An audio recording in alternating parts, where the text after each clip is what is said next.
Dying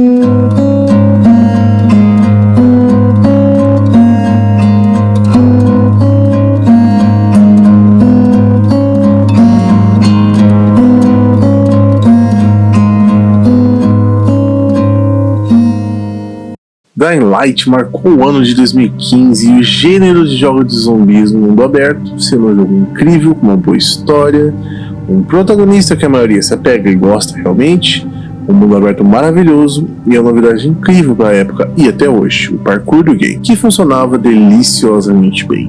Você no começo era um merdinha até que forte, mas que ficava invencível conforme o game passava, e isso era incrível. Você ia jogando, fazendo missões, conhecendo personagens, se aprimorando. Nosso amado Kyle Crane chegou para fazer um estudo em Haran e acabou fazendo vários amigos e conhecendo pessoas importantes para si. Aí veio a queda de Haran, com aquele finalzinho mais ou menos legal e com aquele vilãozinho ruim demais. Na moral, que vilão patético. Mas enfim, o jogo acaba. Dying Light foi um marco, lançado pela Techland, os mesmos caras que lançaram Dead Island. O jogo basicamente pegou tudo que a galera curtia de zumbi e colocou em um ambiente de mundo aberto que realmente parecia vivo. A cidade de Haran era inspirada em locais do Oriente Médio e Turquia, e o visual dela era incrível para a época. As texturas, o ciclo de dia e noite, e principalmente a sensação de sobreviver durante a noite. Era algo que poucos jogos conseguiam reproduzir. Durante o dia você sentiu o caçador, à noite o caçado. Os voláteis, que eram tipo mutações mais agressivas e rápidas, transformavam o jogo completamente. A tensão que o jogador sentia correndo pelas ruas com a lanterna piscando, tentando encontrar um abrigo, mano, isso era a experiência que definia o gênero. E o parkour, mano, o parkour era absurdo para 2015, até hoje se você for ver. A Techland trabalhou com consultores de parkour da vida real para animar os movimentos do Crane. Isso fez toda a diferença. Subir prédios, pular de telhados, escalar antenas, tudo era fluido e fazia você sentir realmente no controle. Sem falar nas armas. O sistema de crafting era viciante. Você pegava um cano enferrujado e transformava num bastão elétrico improvisado com fita isolante e uma bateria de lanterna. Cada arma parecia uma gambiarra que fazia sentido no apocalipse. E o Crane, como personagem, mesmo sendo um cara comum, foi evoluindo muito. Ele não era só um herói de ação genérico. Ele foi um cara que chegou ali para uma missão e foi se transformando emocionalmente com as pessoas que conhecia.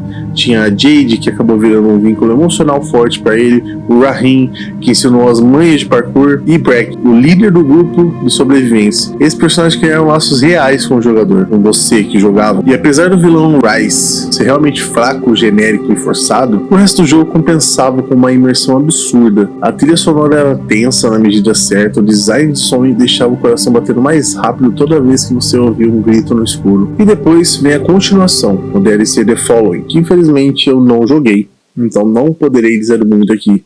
Somente vi o Alan Zoka jogando quando ela lançou. E sei que no final o Crane derrota aquela tal de Madre, que era um volátil consciente ou algo do tipo. Mas meio que infecta ele, ou se funde a Crane. Desculpa, galera, a falta de informação. Eu deveria ter jogado, ou pelo menos pesquisado. Mas a verdade é que fora. Se eu tô com preguiça, o assunto do vídeo é outro jogo. Mas vale falar um pouco dessa DLC, porque The Following foi pra muita gente o verdadeiro final de Dying Light. Ela expandiu o mapa absurdamente. A gente saiu da cidade apertada de Haran e foi para uma área rural enorme, cheia de fazenda, campo aberto e novas ameaças.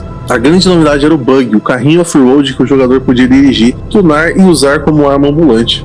Isso mudava completamente a gameplay, trazendo uma sensação de liberdade e brutalidade nova. E também mostrava que a Techland sabia inovar sem descaracterizar o jogo. Mesmo sem ter jogado, é fácil entender o impacto que ela teve, e com o final dela deixou os fãs desesperados por respostas. Mas enfim, não dá explicações nenhuma e fica por isso mesmo, deixando a gente com uma dúvida se aquilo seria um gancho para um próximo jogo, ou se aquele realmente teria sido o fim de Kyle Crane. E é justamente essa dúvida que virou combustível para a comunidade por quase uma década. Entre 2016 e 2018, fóruns, vídeos no YouTube e até subreddits eram cheios de teorias sobre o destino do Crane. Alguns achavam que ele tinha sido sacrificado e morrido como herói, outros que ele estava vivo, escondido, dominando seus instintos de volátil, e tinha até a teoria que ele seria o chefão do Dying Light 2. A Techland ficou quietinha esse tempo todo, só soltando umas pistas soltas, entrevistas ambíguas e nada mais. Foi um dos hiatos mais longos e misteriosos de uma franquia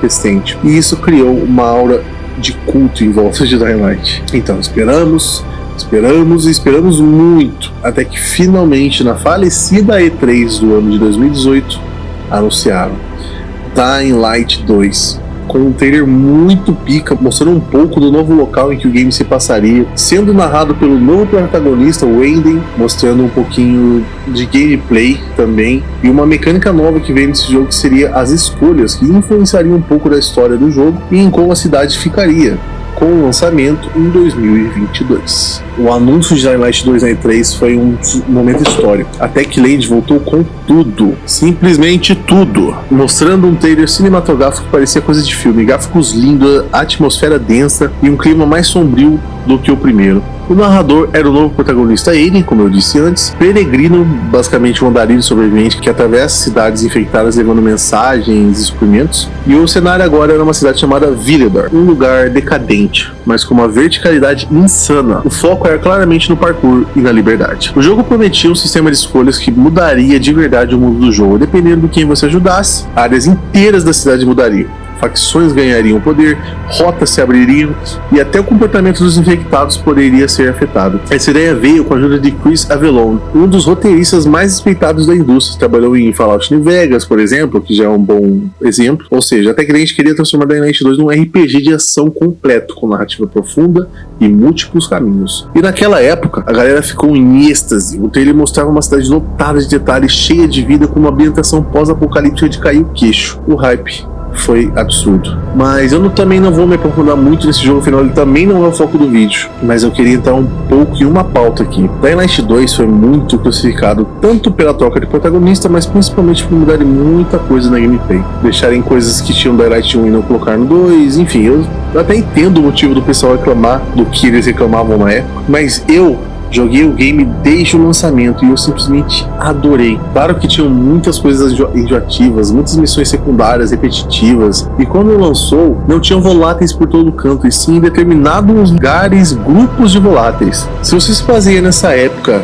e deixa de jogar Dying Light 2 hoje em dia, sabe que você é um babaca, pois o game recebeu infinitas atualizações e um jogo que pra mim já era bom, mesmo com todos os seus problemas antes, hoje em dia tá espetacular. Você deveria realmente dar uma chance ao jogo. E também vale dizer que o protagonista, apesar de ser o Crane, é muito bom e sua história faz sentido. Mas aí sim, 20 de agosto de 2024 tivemos um novo anúncio da Techland, Dying Light The Beast. E para surpresa de muitos, e também para dar uma hypada a mais, tivemos ele de volta. Nosso antigo protagonista, Kyle Crane. Esse momento foi simplesmente histórico para a comunidade de Dying Light. Desde o final ambíguo de The Following, os fãs especulavam há quase uma década o que realmente havia acontecido com o Crane. O anúncio de The Beast caiu como uma bomba, e o retorno do personagem não era só um fanservice barato, mas um movimento estratégico e emocional da Techland. Eles sabiam que o Crane era a alma do primeiro jogo e que muita gente nunca se conectou de verdade com o Aiden do segundo. Então, quando o trailer mostrou o Crane voltando com aquele olhar cansado e raivoso, a galera inteira surtou. O trailer em si já foi cinematográfico pra caramba, cheio de simbolismo, o reflexo do Crane no espelho quebrado, as sombras de voláteis passando ao fundo e a narração com uma voz rouca e sofrida, mostrando que o cara não era mais o mesmo, ele havia mudado. Tava mais bruto, mais amargo, e isso já indicava o tom do jogo. Foi um show à parte. Todo mundo gostou do trailer, todo mundo ficou hypado e feliz por ter o Crane de volta e finalmente ver a continuação de sua história. E o jogo vendeu tão bem sua pré-venda que a Techland até adiantou seu lançamento em um dia. Parece pouco, mas para um jogo ser adiantado pela quantidade de vendas é algo muito bom da empresa a fazer, principalmente por mostrar que o jogo realmente estava finalizado e pronto para ser lançado.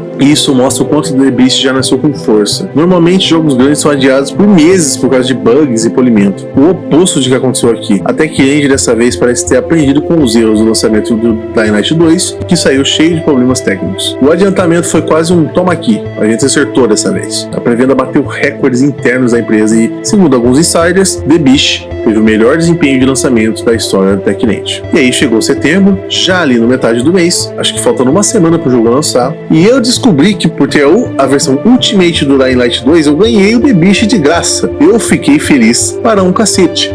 Afinal, Dying Light, a saga no todo, é meu jogo favorito de zumbi, é minha saga preferida de zumbi. Então eu esperei ansiosamente o jogo lançar, dia 18 de setembro, e quando lançou, rapidamente eu me viciei.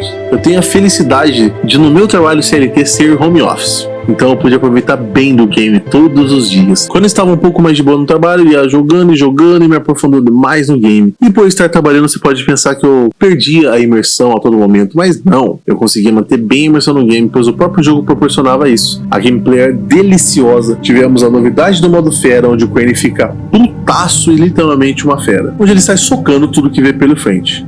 Esse modo fera é uma das adições mais insanas do jogo e totalmente coerente com o título The Beast. Ele não é só um power-up momentâneo, é uma representação da luta interna do Crane, agora parcialmente corrompido pelo vírus. Tecnicamente, o modo altera o ritmo de combate, dá um peso absurdo aos golpes corpo a corpo e a câmera ganha um leve desfoque, simulando a perda de controle dele. O som também muda, os batimentos cardíacos aceleram, a respiração fica pesada e o ambiente ao redor se distorce um pouco, quase como se o jogador estivesse dentro da mente do Crane. Isso cria uma experiência visceral para quem joga. E o mais foda, esse modo não é infinito, ele consome sua sanidade e energia, então usar demais pode te colocar em risco. É um equilíbrio entre poder e autodestruição, e é aí que o jogo brilha. Eu não vou dar spoilers nesse vídeo, não muitos pelo menos, porque o intuito dele é te dizer e mostrar que o jogo está uma delícia, e é realmente um ótimo pedido de desculpas a Techland aos fãs, porque ela sabe que muita gente não gostou do Dying Light 2, apesar de ser um jogo incrível também. Então eles voltaram atrás com o antigo protagonista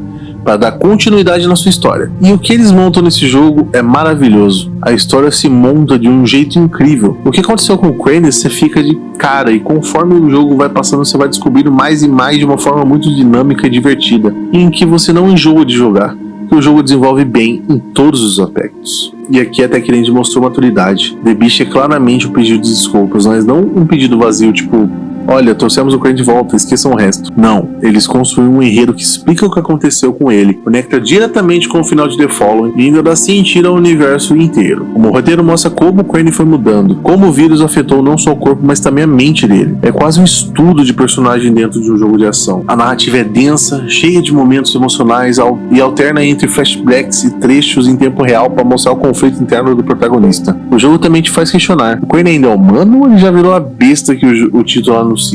E mesmo sem dar spoilers, dá pra dizer que a construção da história é absurdamente satisfatória, especialmente para quem acompanhou a franquia desde o primeiro. Claro que o jogo tem um problema ou outro, no começo ele estava meio mal otimizado, mas felizmente meu PC conseguiu aguentar bem. Mas já teve atualizações para melhorar isso. Isso é quase uma tradição da Techland, né? Os jogos eles costumam vir meio crus tecnicamente, mas o suporte pós-lançamento sempre foi exemplar, desde o primeiro Dying Light. As missões secundárias, que diga-se de passagem, não tem tantas assim comparadas ao Dying Light 1 e 2, pois o jogo, apesar de ser grande, tem um escopo um pouco menor que o Dying Light 1 e principalmente o 2, mas pode ser que isso seja X meu, não sei. Mas enfim, as missões secundárias são tão boas quanto as primárias, muitas tendo os objetivos semelhantes de ir em um lugar, achar tal pessoa ou item, mas todas com uma história profunda que você, sendo o Crane, se envolve perfeitamente. O mundo está lindo, com uma cidade que lembra muito Estádio 2, mas com as suas particularidades e melhorias. Fora que, apesar de ter um escopo menor, o mapa não é tão pequeno assim, tem várias áreas para se explorar. A ambientação é outro ponto que Dying Light The Beast brilha. O mapa tem um tamanho mais contido, mas é muito mais denso e detalhado. Cada quarteirão tem algo interessante para descobrir, isso realmente tem. Seja um abrigo escondido, uma história ambiental contada por grafites nas paredes, ou um diário de algum sobrevivente. A iluminação foi muito melhorada em relação ao 2, principalmente nas cenas noturnas. O ciclo de noite continua sendo um dos grandes destaques, e agora o jogo brinca ainda mais com a tensão da escuridão. O som muda, o comportamento dos infectados muda, e até a forma como o Crane se movimenta muda, dependendo do nível de mutação dele. Temos de volta esse jogo as zonas escuras, que foram apresentadas no Dying Light 2, onde são um lugar com muitos loots ótimos, e eu recomendo muito você que está jogando ou que vai jogar explorar essas áreas, pois sempre valerá muito a pena. Vai por mim. As zonas escuras têm muitos itens bons, dependendo se você precisa de um item específico, você vai tomar a zona escura específica e você vai achar esse item lá. Os personagens desse jogo também são muito bons, quase nenhum sem profundidade, sem uma história legal por trás. Poucos são descartáveis e todos acrescentam bem a história e a vida de Crane. Esse é outro ponto forte do jogo. Os personagens secundários têm camadas, alguns têm ligações diretas com o passado do Crane, outros representam novos dilemas morais, há médicos sobreviventes, traumatizados, líderes de facções, e cada um deles traz algo que mexe com o protagonista. É uma narrativa muito mais pessoal, que humaniza o Crane mesmo quando ele se torna uma criatura cada vez mais distante da humanidade. E uma coisa que fizeram nesse jogo que eu achei muito foda, porque deixaram ele um pouco mais cinematográfico. Fazer todas as cutscenes, sejam de missões primárias ou secundárias, agora mostram com ele em terceira pessoa, de um jeito que não havíamos visto antes. Não tem isso no Dying Light 1, não tem isso no Dying Light 2. E é algo que eu achei que funcionou muito bem e eu achei que combinou demais com o game. Mano, isso mudou totalmente a experiência de imersão. As cutscenes agora não são mais só telinha interrompendo gameplay em primeira pessoa. Elas são extensões da narrativa jogável. Você vê o cliente se movimentando, respirando, suando, expressão de dor, de raiva, dependendo da situação. Isso cria uma conexão emocional muito maior com o personagem. E agora, vai um spoiler pra mim, que foi muito foda quando eu descobri. Eu falei lá em cima que não ia ter muito spoiler, agora só vai ter esse. Se você não quiser saber, pule pra essa minutagem que tá aparecendo aí na tela agora. O spoiler é o seguinte: o fato do Aiden do segundo jogo tá no game. Pô, eu achei isso muito foda, mano. Eu não vou dar o contexto do porquê e como ele está lá, mas ele tá. E você vê o Crane e o Aiden lado a lado. Pô, isso é muito foda, muito foda. Mas enfim, não vou me prolongar muito mais. Acho que eu já passei a mensagem que eu queria passar nesse vídeo, que é o fato da Techland ter feito um pedido de desculpas que funcionou muito bem com Dying Light The Beast, e que ao mesmo tempo foi uma redenção. Afinal, novamente, apesar de eu ter amado, Dying Light 2 não agradou muita gente. Então eles vieram com The Beast pra se redimir. E cara, que redenção foda. Afinal, que jogo maravilhoso foi esse? Joguem Dying Light The Beast. Joguem Dying Light 1. Joguem Dying Light 2. Não foquem nos comentários negativos sobre Dying Light 2. O jogo já está maravilhosamente melhor hoje em dia. Claro que tem uma coisa ou outra que você pode não gostar, mas é por mim. Se você gostou do 1, e se você por acaso já jogou The Beast e pulou o 2 justamente pelos comentários, você vai adorar o 2. É um jogaço também. Para você que viu até aqui, eu te agradeço. Estamos aí numa fase nova no canal, onde após o último vídeo eu quero fazer tudo diferente e melhor. Espero que gostem dessa nova fase, desse, entre aspas, novo Mano Chulas, que vai parar de pegar ideias do vídeo de outras pessoas e principalmente o roteiro delas e passar para cá com algumas mudanças e dizer que fiz um vídeo. Esse aqui, inclusive, foi feito do mais completo zero e eu espero que vocês tenham gostado. E é isso, eu acho que eu te vejo no próximo vídeo. Falou e até mais.